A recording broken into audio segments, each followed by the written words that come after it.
Hi, this is Susan Arango from Little Guy CGI, and today we're going to talk about adding materials to your model. This is the same model that we used in the previous tutorial, how to unwrap in the UV. So we're just going to continue from where we left off in that tutorial. If you're new to Blender, we suggest that you go up to File, User Preferences, and you'll see here it says select with left or right. Blender by default comes with right. Change it to left and click Save User Settings. It'll change your mouse to left click, which you're probably used to from other programs. So now I'm going to show you how to apply materials to this model in a step-by-step format that I figured out that works for me so far. So let's get started.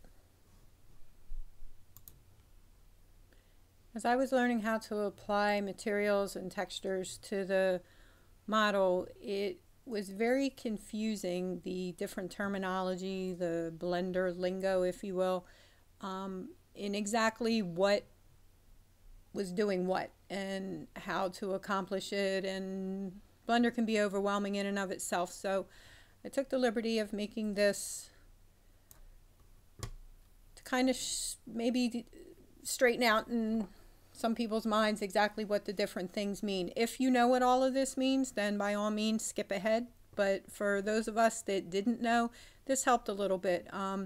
Materials is basically the color of an object, and textures, while they're also the color of an object, it's actually applied differently to the model. One thing you need to keep in mind is you do need a material before you can place a texture.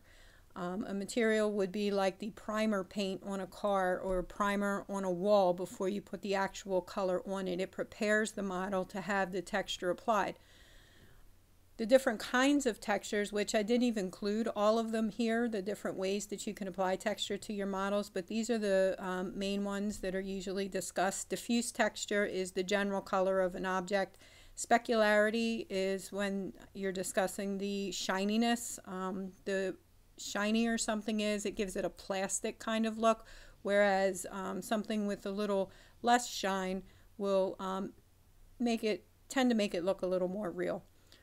Normal textures or normal maps makes the object appear to have depth from multiple angles. I believe it's Andrew Price does a very nice tutorial about a cobblestone walkway that's wet with rain puddles and things on it, and he goes through normal textures and bump maps, and it gives you a really good understanding of exactly what those different things can do to your model to make it look even more real. Occlusion is usually the ambient occlusion, which makes your model, takes the shadows that are there in the 3D environment and actually applies them as a texture to the model so that no matter which way you turn it, they're automatically there. Think of a distressed piece of metal, how it has the black in the seams and it's kind of like a feathered textured kind of look. That's what baking the ambient occlusion to your model will do. Displacement texture is kind of like a normal texture, but a little different because it actually displaces the mesh and raises it or lowers it, which gives actual shadows as opposed to implying shadows. A UV texture is when you take a picture or an image off of the internet or from wherever, and you use that and apply it to your mesh. Say a pair of jeans.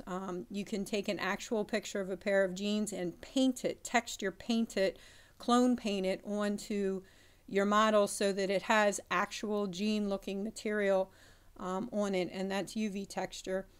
Texture paint is when, which I'll show you in the next tutorial that I do after the materials one. Texture paint is when you actually paint directly onto the 3D model as opposed to just applying materials, which we're going to do now. So I don't know if this will help. It helped me to kind of wrap my brain around what these different terms meant, because when they would talk about it in the different videos, it was very difficult to understand exactly what they were talking about, because they use the terms interchangeably sometimes, and I just found it easier to categorize it like that. So like I said, if you already understand what they are, then hopefully you skipped ahead. If not, hopefully that'll help you to understand them a little bit better. So let's carry on. Okay, when you're dealing with just materials, not textures, just materials, you really don't need the UV editor. So we're not going to do anything with that at the moment. However, you do need to set up your 3D scene so that when you render out your image periodically to see what the materials are looking like, you'll be able to see it the way you want to see it. So if you come up here and hit render right now, this is the way it's set up at the moment, the camera, because I really haven't done anything to it yet. And it's going to render out in this window. In order to get out of this render to refresh it to the next render that you want to try, just hit the X button right here and it defaults back to the UV image editor. So for right now, we're going to set up our 3D scene over here with our lights and our camera. If you go to your number keypad on your keyboard and hit 0, it'll show you exactly what the camera is going to see. Now, if you try to move this, that's what happens. The camera goes away. So hit 0 on your number keypad, then hit N. When you hit N, it brings up this panel right here. We're going to look for Lock Camera to View and click that. Once you click that, now when you move your model around, your camera stays stationary, so you can position it exactly the way you want it. So again, just to refresh, roll in and out with your mouse like this. If you hold shift and press your middle mouse button down, it moves it around like this. And if you just want to rotate it, you hold your middle mouse button down and rotate like that. So we're going to set her up about here so that we can see all of her for the moment. If you want to check and make sure that's the way you want it, go over here to render, hit render image, and as you can see, we can see all of her now. X to get out of that. Now the other thing we have to set up is our light. So after you're finished with this, uncheck that box, hit N again, and that will go away. You'll be able to see your whole scene. Hit 0 again, and you're back to your regular 3D view. So now that our camera's set up, now we're going to set up our light. You can either select the light. First you have to switch to object mode to select the light. You can select the light like this, or you can go into your panel over here and find your lamp and select your lamp. We also have to turn back on our 3D mover thing here in order to be able to manipulate the light. So we're going to hold shift, press down the middle mouse button, move it down. We're going to grab the blue arrow. We're going to move it straight up. You can see this dotted black line will show you approximately where your light is going to hit. So we're going to put it a little bit forward. Then we're going to come over here to this panel. If you hold your middle mouse button down, that's what moves this back and forth. You're going to select light, and we're going to change it to sun. That allows you to manipulate which angle your light rays move at. So we're going to hit rotate, and we're going to move it back towards her face. Now it looks like it's perfect, right? However, you have to remember when you're in 3D, when you turn it to the side, what you thought was perfect isn't even close. So now we move it back over here, and then we turn it this way. So at least it's hitting her face. It may be up too high. The only way to know for sure, render, render image. And it's a little bright, but we'll take it. So now that our light's set up, you can also come over here and the energy, you can reduce the energy down. And with these settings, just play with them until you get it the way you want it. It's back and forth, seeing what works best. So before it was a little blown out. Now it's a little less blown out. So I think that'll work for right now. So hit X to get out of that render. And so now we have our scene set up, and we can carry on with applying our materials. Okay, now that we have our scene set up with our light and our camera, we're going to click back onto the model, and we're going to go back to object mode. We'll move this over a little, give ourselves some room, hold down shift and the middle mouse button, put her in the center where we want her, and we're going to hit A to make sure nothing is selected. Holding down your middle mouse button over top of the selection panel here for the different modes, we're going to move this over and we're going to pick the material mode. It looks like there's no material here. Don't be fooled. If you come here to this arrow and click it, there's two materials that exist. Why they don't show up here but they show up here, I have no idea. If anyone knows, please feel free to let me know why they do that. I'm assuming that they probably came in with the original file of the model that my husband built, because he did design this female model, so perhaps they were on there from that. That's the only thing I can see. But why they don't show up in the list here, I'm really not sure. So we're going to pick the top one and we're going to assign it, and this is going to be her primer layer. Now if you want to see exactly how that works, remember from our graphic, diffuse just means color. You click on your color picker here. This allows you to go lighter or darker, and as you can see, the entire model is changing because that particular material is applied over the entire model. We can also change the colors this way. Now let's pick this green, go up here and hit render, and you can see that the entire model is now green. She looks like one of those green army men. So that's not what we want. So we're going to change this back to the primer color. And if you want to keep track of things and keep everything organized like I do, or like I like to, we're going to change this to primer, and you change that right here. Just click in there, retype what you want to call it, hit enter, and it'll change it to primer. When you get a lot of layers of materials, it can help to keep them organized. Also, it also matters the order in the stack that you have them, and we'll discuss that later. But for right now, this is her primer layer that we've just applied now. So if you go over here to render the image, she looks just like she's supposed to look. So now we're going to pick her flesh colors, and we're going, or the places on her body where her flesh would show, and we're going to pick a nice flesh color. So just like when we were doing the UV unwrapping, we're going to hold shift and we're going to click in all the areas where the flesh color should be applied. Once they're clicked, then you hit Control L and it'll highlight just those areas that you picked. Now we're going to come up here, we're going to hit the plus symbol over here to create a new material. We're going to go here where it says new. We're going to come down here and we're going to pick a nice flesh color. If you have one that you like to use, you already use or whatever, or something that if you're making a logo and there's a specific color that needs to be in the logo, you just simply click here and you can put your RGB values in, HSV values, or you can put your hex number here. Either way. You can also use the color picker if there's something else in the scene that has the color that you want to use, whatever works for you. After you are satisfied with your color, then you're going to come up here to assign. Click assign. You could see the slight color change here, but just to make sure that everything's the way it's supposed to be, we'll come here and now you can see that her flesh, where it's supposed to be a flesh color, is now a flesh color. If you come back over here down to the next window underneath diffuse, it says specular, and if you remember from our graphic, that's where we were talking about the shininess of an object. Now if you notice in render here, when we rendered this image, you can see a nice shine off the top of her head, a little bit here on her hands, over here on her thumb. So remember what that looks like. We're going to go back over here and we're going to reduce the specularity down to, let's say, 0.1, about 0.1.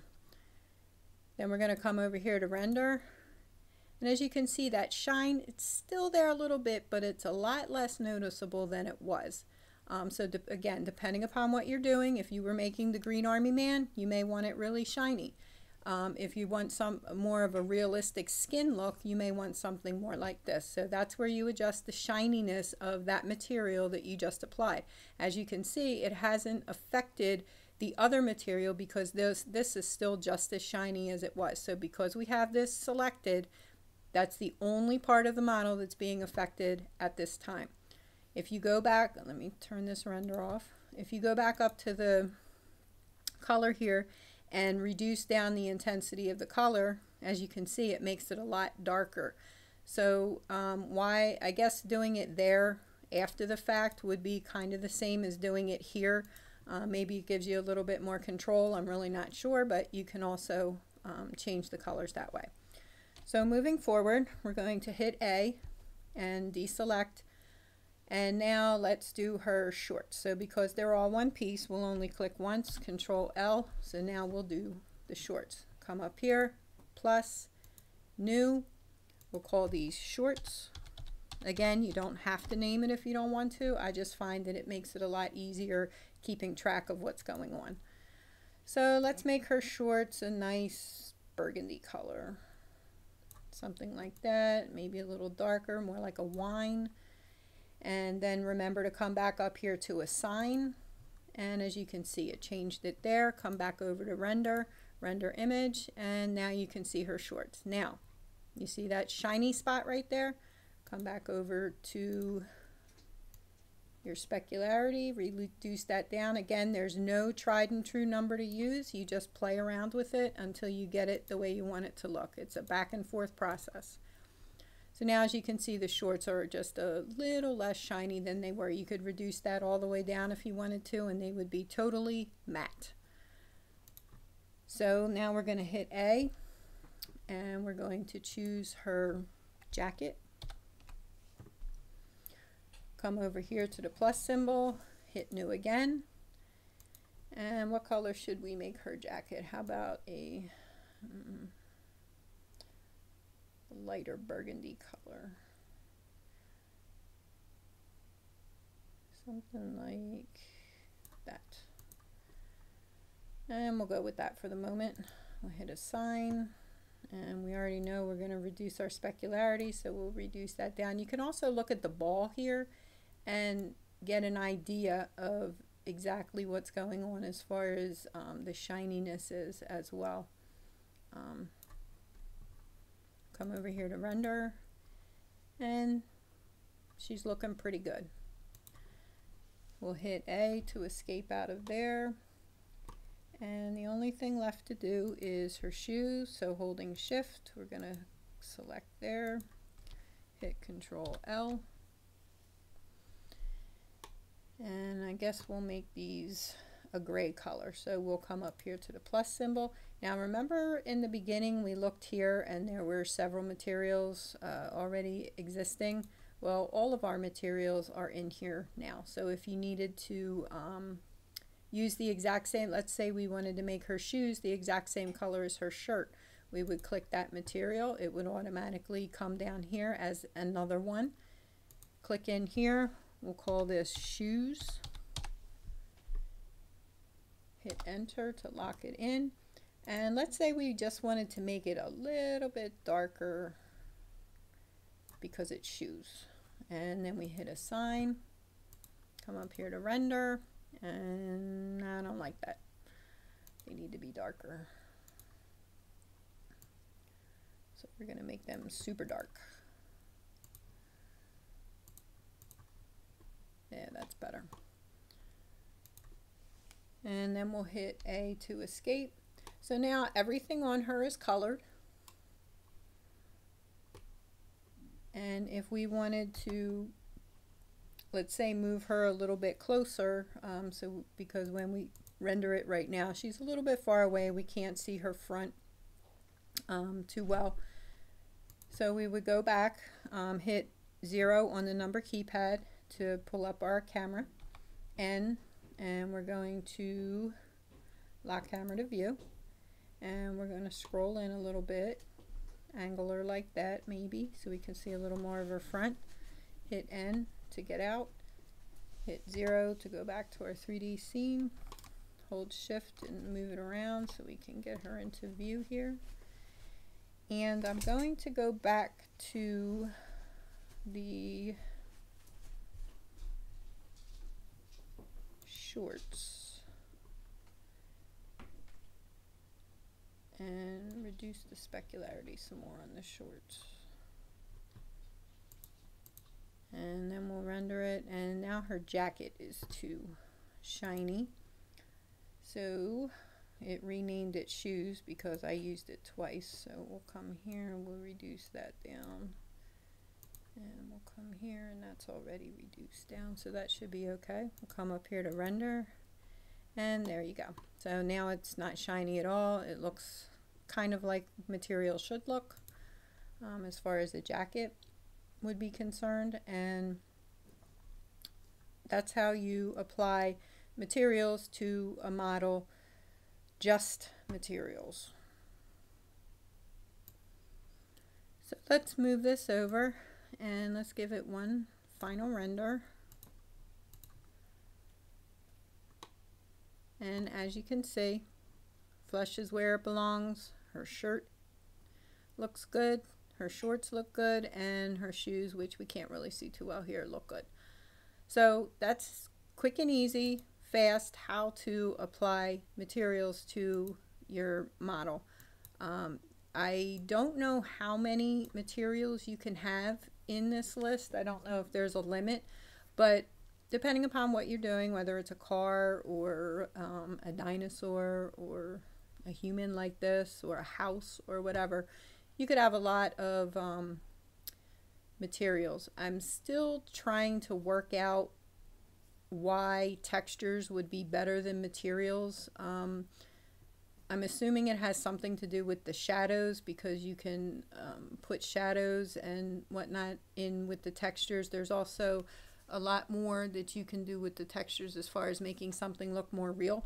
But for a very quick, easy way to put a base coat on your model, you can't beat just adding materials like this. And they look very nice, and by selecting the different parts of the mesh allows you to apply it exactly where you want it. One other way to select the mesh, if you were, let's say this mesh wasn't divided up the way that Ali sent it to me. Let's say that her shirt and her shorts were combined somehow. Maybe it was one long robe or a long trench coat or something like that, and you wanted to put a different color on a certain part of the material that you picked. A fast and easy way to do that is hit C on your keyboard and this circle will pop up. You can make it bigger or smaller by rolling your middle mouse wheel. When you come over to the mesh, have nothing selected, hit C, get the size of it that you want, and then left click and paint exactly where you want whatever it is you want to apply to it. Let's say you just want to put a stripe down here. Let's say these were sweatpants and you wanted a white stripe down the side. You would only want one row of the vertices and faces selected. So after you hit C and paint, in order to remove the ones you don't want, you simply push down the middle mouse button and it will remove the ones you don't want. Then you have to hit C again. I'm sorry, not C again. Right click to get out of that. Turn your model around. Hit C again. Let's make this a little bit smaller. And we're going to paint exactly where we want it to be. And it's just a real easy way to only pick where you want. Again, you hit C, change the size by rolling your middle mouse wheel, left click, picks, right click, right click gets you out of it. Clicking your middle mouse button takes away the selection. So if you, like I said, if you want very precise placement of a material, and it works just as well when you're doing the textures, you would use the C button in order to pick very specific places on the mesh that you want it applied to.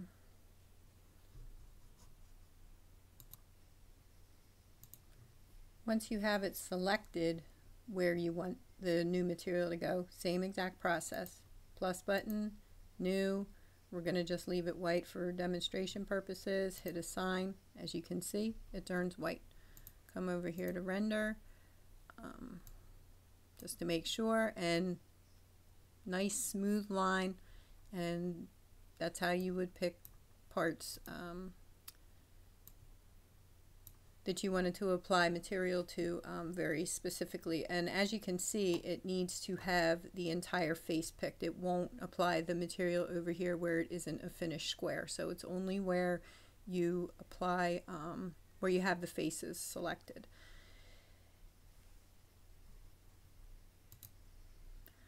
One other thing that you can do if you don't want to have this second window open and render and hit the X button is you can go back and forth between object mode and edit mode, and you can see it isn't quite as crisp as your rendered picture, but you can get an idea of what you're doing and whether or not it looks right. So you can just go back and forth between edit mode and object mode, or you can render it in the second window over here, whichever works for you.